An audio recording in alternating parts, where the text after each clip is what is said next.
পানিপাড়ুর গ্রাম পঞ্চায়েতে অষ্টমতম দুয়ারে সরকার ক্যাম্প অনুষ্ঠিত হলো। পূর্ব মেদিনীপুর জেলার এগরা বিধানসভার পানিপাড়ুর গ্রাম পঞ্চায়েতে অষ্টমতম দুয়ারে সরকার ক্যাম্প অনুষ্ঠিত হলো। এই দুয়ারে সরকার ক্যাম্প পরিদর্শনে গেলেন এগরা বিধানসভার বিধায়ক তৎসহ পূর্ব মেদিনীপুর জেলা তৃণমূল কংগ্রেসের কাঁথি সাংগঠনিক জেলার চেয়ারম্যান তরুণ কুমার মাইতি। সরকারি পরিষেবা সহজে মানুষের কাছে পৌঁছে দিতে শুরু হলো দুয়ারে সরকার কর্মসূচি। 21শে বিধানসভা নির্বাচনের আগে রাজ্যের শাসক দল ঝড় তুলেছিল দুয়ারে সরকার কর্মসূচির মধ্য দিয়ে তৃণমূলের পুনরায় সরকারের প্রত্যাবর্তনের পিছনে এই দুয়ারে সরকার ক্যাম্পের ভূমিকা যথেষ্টই মনে করেন বিশেষজ্ঞরা। অষ্টমতম দুয়ারে সরকার রাজ্য সরকারের নির্দেশ মতো চলতি বছরের গত 15 ডিসেম্বর থেকে শুরু হয়েছে দুয়ারে সরকার শিবির। সেই মতো পানিপাড়ুল গ্রাম পঞ্চায়েতের স্থানীয় পঞ্চায়েত কার্যালয়ে শুরু হয়েছে দুয়ারে সরকার। এই দুয়ারে সরকার ক্যাম্পে মোট 35টি প্রকল্প মানুষের কাছে পৌঁছে দেওয়ার ব্যবস্থা হলো। লক্ষ্মীর ভান্ডার, খাদ্য সাথী, স্বাস্থ্য সাথী, স্টুডেন্ট ক্রেডিট কার্ড, বার্ধক্য ভাতা, কৃষক বন্ধু সহ বিভিন্ন প্রকল্পে সাধারণ মানুষের ভিড় ছিল চোখে পড়ার মতো।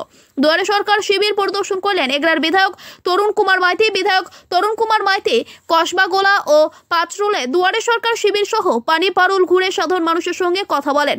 সরকারি সব রকম সুযোগ সুবিধা পাচ্ছে কিনা তা মানুষের কাছে গিয়ে খোঁজ নিলেন তারা। এদিনের এই দুয়ারে সরকার প্রকল্প ঘিরে সাধারণ মানুষের মধ্যে ব্যাপক উৎসাহ উদ্দীপনা লক্ষ্য করা গেছে।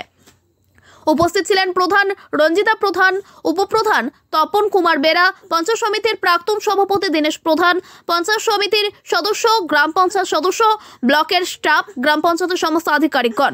পানিপাড়ুল থেকে মাখন মণ্ডলের রিপোর্ট, আর টাইম নিউজ।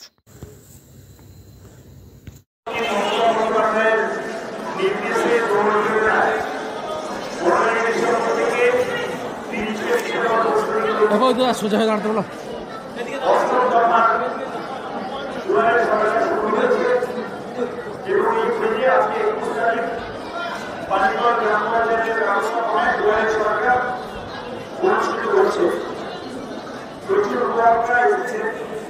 এখানে আমাদের মাননীয় প্রধান আছে, আমাদের উপপ্রধান আছে, আমাদের আধিকারিকেরা আছে,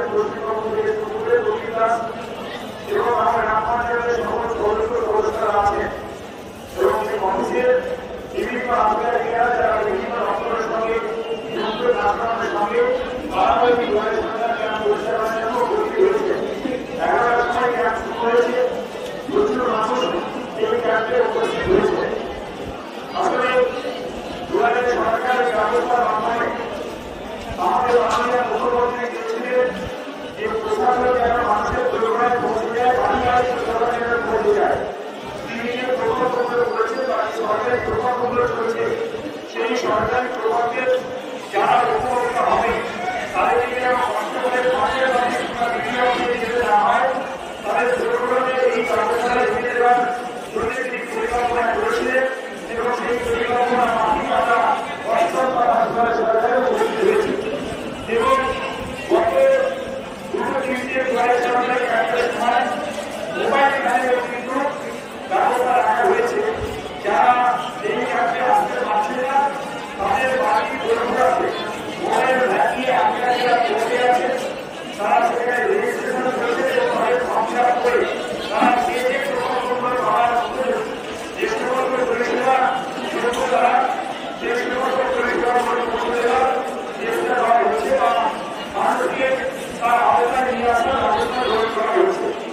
স্বাধীনভাবে সারা বাংলার 10 কোটি মানুষ এর দ্বারা উপকৃত হচ্ছে, এবং নির্দিষ্ট সময় অন্তর যখনই নতুন উপভোক্তা তৈরি হচ্ছে কিংবা একটা দুয়ারে সরকার ক্যাম্পে যে ভুল ত্রুটিগুলো রয়েছে সেগুলো শুনে নেওয়া যাবে, পরের দুয়ারে সরকারের মানুষ আসতে পারবে, তাদের নতুন যারা রেজিস্ট্রেশন করতে আসলে নির্দিষ্ট প্রভাবে ধরে ঠিক একইভাবে